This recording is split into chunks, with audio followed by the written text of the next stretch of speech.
Assalamualaikum everyone, my name is Usman. Today I will be summarizing this whole 8 page of ISSB. It will be in English and in Urdu.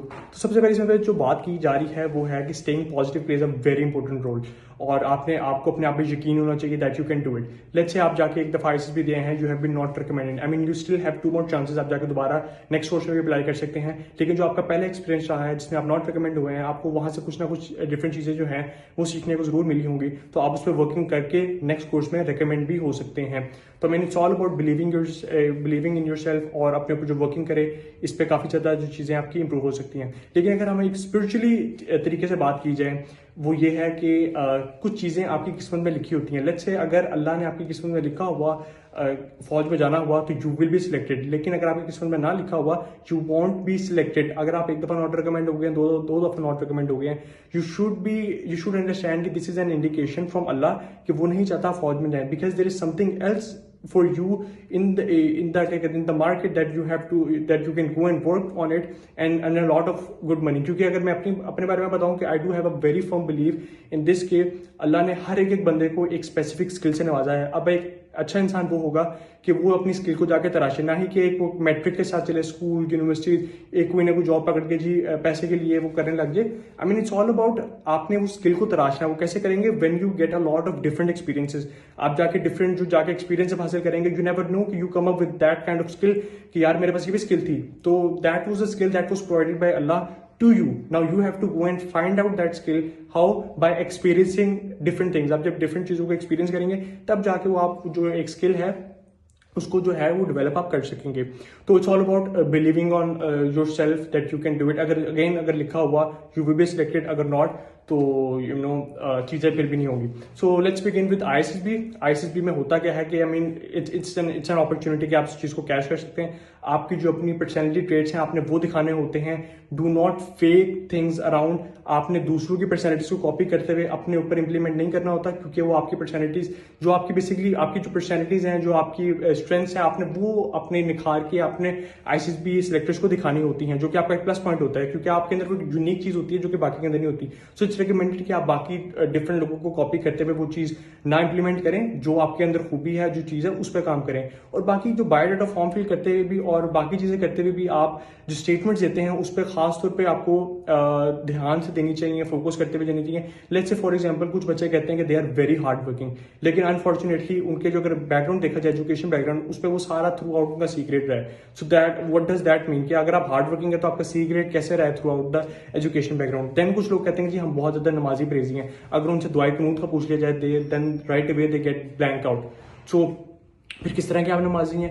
I mean आपने जो statements देनी है उधर उसके पीछे कुछ ना कुछ बैकग्राउंड होना चाहिए. आप वो कॉन्ट्राडिक्ट ना कर रहे हैं उसके साथ जो है. आई mean you should have knowledge about that. और झूठ नहीं बोलना, सच बोलना है, अपनी वर्किंग करके जाना उस पर, ताकि आप लोगों के लिए जो चीजें हैं वो इजीली मैनेजेबल हो सके.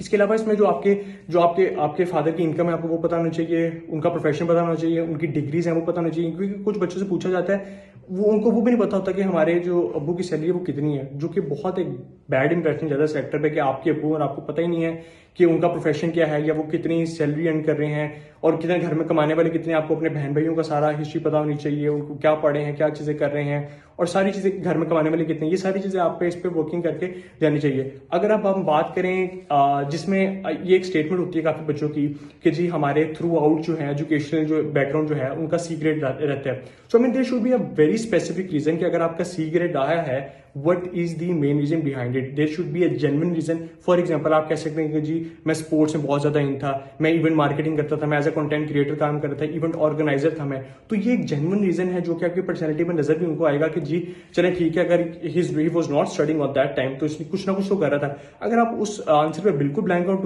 हो जाते हैं, that would create a very bad impression on that ISSB selector. So you should know कि अगर अच्छे ग्रेड्स हमारे नहीं आ सके इंटर में, मैट्रिक में या ग्रेजुएशन में भी, so what was the main reason behind it. आप ऐसा क्या अगला दूसरा काम कर रहे थे कि आप अपनी पढ़ाई पे फोकस नहीं कर रहे थे. So what else you were doing. So that was the thing that you need to come up with the answer. इसका आंसर आपको तैयार करके जाना चाहिए. देन उसमें होता ये है कि दो तरह के बच्चे होते हैं। एक होता है जिस तरह आपके जो आईसीपी सिलेक्टर है ना, आपसे उस तरह क्वेश्चंस करेगा according to your background, according to your personality को देखते हुए आपको वो जज करेगा। उसकी एक्सपेक्टेशन भी आपसे उस तरह की ही होगी। लेट्स से फॉर एग्जांपल, अगर आप एक किसी मैकेनिक के बेटे हैं, आप किसी गांव से ताल्लुक रखते हैं, सो दे डू नॉट एक्सपेक्ट कि आपको यार ये यूएस इलेक्शंस हुए हैं इसके बारे में पता होगा, डिफरेंट दुनिया में क्या चल रहा है। I mean they do not have many expectation from you guys.